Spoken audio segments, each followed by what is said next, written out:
Thank you for being here, and thank you for letting me be here. As of right this minute, I'm scheduled to graduate from seminary in 92 days and 6 hours. Thank you. And as I've gone through all my course materials in preparation for meeting with our Unitarian Universalist credentialing body in Boston next month, I've been rereading the many papers I've written for my classes at Meadville Lombard.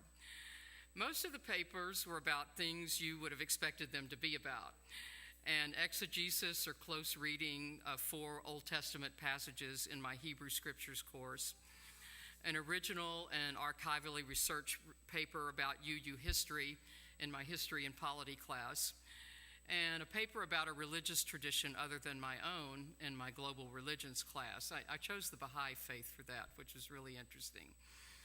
But the paper that surprised me the most was the first one for our preaching class, and the assigned topic was Your Source of Hope.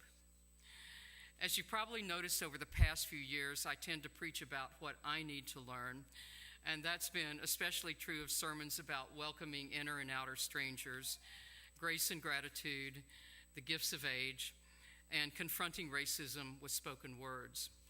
So here's another one in that category of what I need to learn, and it's about how and where we can find hope for the very long trek toward a state, a country, and a world that are bent on justice, equity, and compassion instead of on greed, xenophobia, American exceptionalism, and so-called alternate facts. Many years and many pounds ago, I ran marathons. What was I thinking? The years ago were about 35, and the pounds ago were, let's just say, more than the years.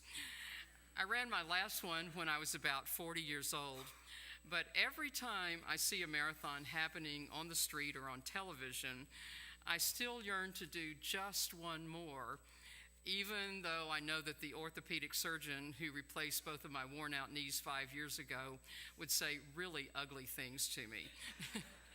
I took up running in 1975, shortly after I moved to New York City for my first job as a lawyer. The running boom was well underway. Most of my coworkers at the Legal Aid Society were into it, and I saw it as an easy way to stay fit, especially since health clubs in Manhattan that had places to swim or play racquetball were way too expensive for me. For a mere $28, I bought a good pair of running shoes, which today cost $143, and began training on an indoor YMCA track that was 22 laps to the mile. Yes, it was like a squirrel cage. I started with 10 laps, increased the distance by 2 laps daily, and within a few months was running 6 miles a day. And not only did I love it, but I was also naive enough to believe that more is better.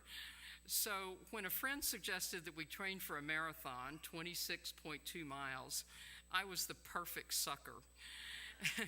Before long, I was running 10 miles every other day, and when one of those days fell on a Sunday, the friend and I would take the A train to 175th Street in the far north tip of Manhattan, disembark, walk to a spot under the George Washington Bridge, and then run 18 miles down the island to Battery Park, ending with a glorious view of the Statue of Liberty. After about 8 months of this, I felt ready to run a marathon, and I'll never forget the exhilaration of doing the first one, and especially of completing it. Like with all sports, there are nuggets of common wisdom about marathon running. One of my favorites was start slowly and taper off rapidly. The idea being that tortoises generally finish in greater numbers than jackrabbits. And there were also other bits of sound advice. Have the right equipment. Practice sensible nutrition. Pace yourself and don't be embarrassed to walk if you need to. And run well within yourself, which means to pay attention to how your mind and body are feeling and not be distracted by everything that's going on around you. As I keep on with life, I've developed an interest in transferable skills. Those things that, with slight modification, can be useful in situations that seem superficially to be poles apart, such as making a summation to a jury and preaching a sermon, or listening to testimony from a refugee and hearing the confession of a dying hospital patient, or running a marathon and living a life of endurance based on hope. So what I want to do today is take a quick look at a few of the physical training tips for going the distance, analogize them to some useful spiritual practices, and then talk about the role of hope in all of this. How hope is absolutely necessary if we're going to resist the devastation going on around us, but also how hope is not enough. First, some of the key training tips. Pace yourself. I've heard a number of people express some fear that the initial momentum of actions and demonstrations against unjust policies and executive orders will be hard to sustain over the next 4 years. And in some respects, I share that concern, for even though all of the protests have been heartening, many people are still in a reactive state of mind. And I think we all know that the emotional and spiritual energy required to sustain any fire of commitment is enormous, and that burnout and compassion fatigue overwhelm many people. This is what Reverend Barnhouse was talking about last Sunday in her sermon about the Buddhist principle of right effort.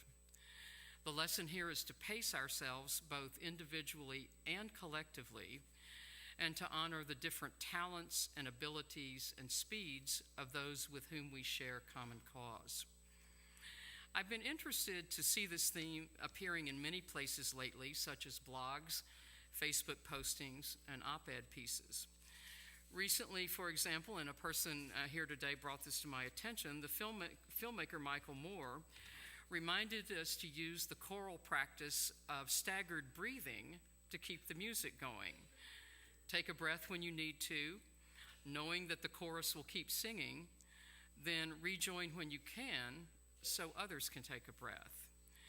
And UU Minister Cynthia Landrum recommends following your expertise, setting your limits, including your social media limits, cutting back when necessary, finding the places where victory is possible, and engaging in communal and private spiritual practices such as we do every Sunday in this worship service.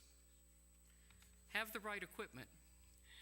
In other words, gather information, check it out, discard misinformation and disinformation and alternate facts, transform what you've learned into knowledge about what is really being handed down by those with power, and with that knowledge, cultivate wisdom and compassion about how these things affect the hearts and souls of yourself and every person on earth. Practice good nutrition. Last August, as I finished all my academic courses at seminary, my mental fatigue was vast, and I wondered how I would ever gather the moxie to make it through this final year. I kept telling myself that my tiredness was because I had taken overloads in the spring and fall and summer semesters, had not had a break of more than a few days in 2 years, and was, after all, getting older and being less active physically.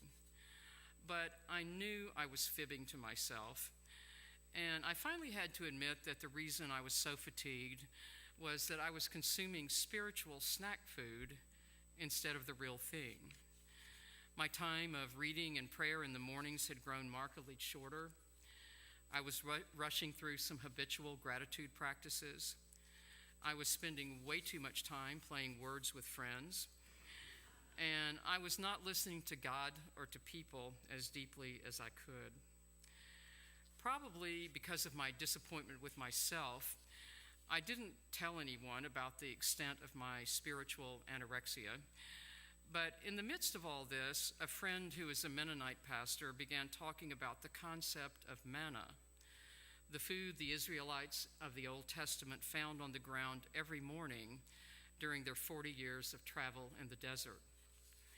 The thing about manna, she said, is that it doesn't last. The books of Exodus and Numbers describe it as being a fine, flaky, frost-like thing on the ground that had to be collected before it was melted by the heat of the sun. It's there every day, and it must be ingested every day to keep us fed and keep us going on this long journey.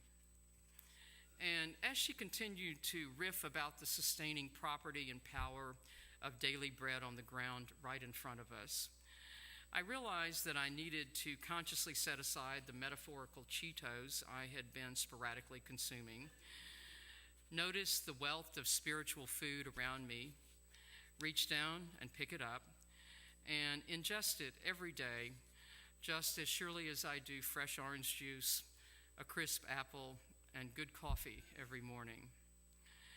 In other words, the nourishment I need to join with you in bending the arc of the universe toward justice and compassion cannot be found in a quick glance at a book entitled Thought for the Day for Busy People, but rather in a regular and sustained reflection about values, ethics, and what we hold sacred. Be aware of your surroundings and the people around you, but run well within yourself. During my first marathon, I got caught up in the strength and beauty and variety of the thousands of moving bodies around me, and in the yelling of the crowds who lined the streets of all 5 boroughs in New York. Along about mile 6, I realized that adrenaline was causing me to run way too fast for my fitness level, so I had to slow down and walk for a mile. And then I got caught up again in externals, and somewhere around mile 13, I was looking around instead of down and went sliding hard onto my seat when a discarded paper water cup got snarled up in the tread of one of my shoes. What I learned here is that the race is both solitary and communal, and that it's important for each of us to establish a center of calmness within ourselves, to periodically tune out the noise of the crowd and check in with ourselves, and to think deeply about whether any proposed action or activity expresses the passions and convictions that reside in the core of our inner lives. Assuming that we've equipped ourselves with knowledge and wisdom, practiced good spiritual nutrition, pace ourselves, and maintain a sense both of differentiation from and community with those around us, what else is needed for the kind of endurance that will enable us to finish in good shape and with energy left over for the next task, because there will be a next task? I want to suggest here that the answer is hope, but that hope is not enough, and neither is raw persistence. But before I get to that, I'd like for us to take another look at the parable that was our second reading, the one about the persistent widow and the irritable judge. As we approach the parable, it's a good idea to try to set aside our contemporary social assumptions and projections about widows and judges, and to try to see the story with fresh eyes. You'll notice that we know nothing about the widow or the judge outside of the bare 5-sentence story. The parable is not set in any particular location in the Roman Empire, and perhaps the widow is poor and is pestering the judge in the marketplace, or perhaps she's wealthy and privileged and has the time for appearing at his workplace every day. Although context is important in examining any text from any wisdom tradition, what I think is most significant for our purposes this morning is the relationship between the widow and the judge, and what that can teach us about shaping our goals and our relationship to those who are currently in power. In the parable, the judge is described and describes himself in his interior monologue as having no respect for what is divine or what is human.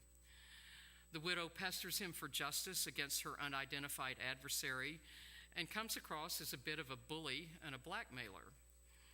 The judge is something of a sociopath and he eventually caves in and gives her what she wants, not out of a sense of justice, but partly to get rid of her, and partly because he doesn't want her to put unfavorable things about him on whatever the equivalent of Facebook and Yelp were 20 centuries ago. The interesting thing about parables is that they are parabolic. In ancient Greece, certain rhetorical terms arose in conjunction with mathematical concepts. For those weirdos of us, and I'm one of them, who relished our 8th grade geometry classes, we probably remember that there are 3 geometric curves known as conic sections: an ellipse, a parabola, and a hyperbola. The characteristics of each are analogous to those of the linguistic ellipsis, parable, and hyperbole. And just as the geometric parabola resembles an open U shape, the succinct didactic short stories of Jesus, known as parables, usually are open-ended in their meaning. This is certainly true of the parable of the persistent widow and the annoyed judge. In one sense, we can read the parable as saying that persistence will bring about justice. On the other hand, the parable can leave a bad taste in our mouth, for the judge does not change or become interested in justice, and it's also not clear at all whether what the widow wanted was something more than personal revenge against someone who had done her wrong, or whether her victory was a principled one with wider applications. What the parable says to me is that persistence is a two-edged sword, and that how we engage in it and how we use the outcomes of it are as important as the outcomes themselves. Our next national election is 3 years and 8 months away, and persistence is essential if we're to go the distance. It's possible, of course, for us to gut this out with a grim determination that will corrode our spirits. But it's also possible to approach this with a realistic hope that will keep us energized and celebrating the passing of each mile marker, just as marathon runners do. When I was a judge on the immigration court, I saw many people who had come to the United States illegally just to work and support their families. And they and their lawyers would often file asylum applications simply to buy time for a person to make a few dollars under the table. After hearing those cases, I would have to deny the applications because being poor is not a statutory ground for granting asylum, and I had taken an oath to uphold the law. On many occasions, after summations by the attorneys on each side, the lawyer for the immigrant would say, "Why don't you just grant the application? It will give my client 2 years to work illegally while the government appeals your decision. What's the harm in that?" My reply was always the same: "I'm not going to do that, counsel, because I don't believe in giving people false hope." Hope has many forms. There's the false hope I don't believe in, and that does harm to many people, not only in courtrooms, but also in medical situations and political arenas. And there's also a kind of vacant negative hope that says, not this, not that, not him, anything and anyone but him, and those he has assembled as his advisors. This is the so-called hope that leaves us with an empty victory and with nothing to put in place after the policy we despise is overturned by a court or the demagogue in power is voted out of office. In other words, merely wanting our side to win bespeaks a certain emotional and spiritual self-centeredness that regards the needs of all the souls around us, discourages them from joining us, robs our ethics and values of vitality and inclusion, and skews our moral compass far away from true north. I believe so strongly that we are better than this, that our creativity and vision are uniquely activated by adversity, that our hearts are greatly moved by the despair that fills the lives of those whom Jesus referred to as the least of these, and that we are called by a tenacious faith and a realistic hope in ourselves and in other people of goodwill to do what we can communally to consider the greater good as we run the long race and repair the world. In his wonderful 1964 book, The Theology of Hope, German theologian Jürgen Moltmann, who's now almost 91 years old, speaks of hope as the principle of revolutionary openness to the future. I love that. Hope is the principle of revolutionary openness to the future. And he also argues that hope strengthens faith, aids us in living a life of love, and creates in us a passion for the possible. Most importantly, Moltmann believes that it is the job of people who are impatient and dissatisfied with the status of the world to become hopers who engage in active participation in the current world in order to speed the coming of a better world. These are people who do not focus on the future fulfillment of an ideal world or the complete solution to every social problem. Instead, they see themselves as part of a constantly dynamic process toward the good, and as they engage in this process, they have joy in the moment as they are carried and sustained by their fluid, evolving hope. November 3rd, 2020 is 1,354 days away. We have such a long way to go, and like many of you, I am greatly in need of fitness, persistence, and hope. I don't follow many bloggers, but one of my favorites is the Quaker teacher Judy Sorum Brown. In a recent posting, she said this: "I thought that the work that must be done was a marathon, but then I learned it was a relay, and that changed everything." Between now and then, as we strengthen our spiritual fitness and pace ourselves in our persistence, may we deepen our sense of community.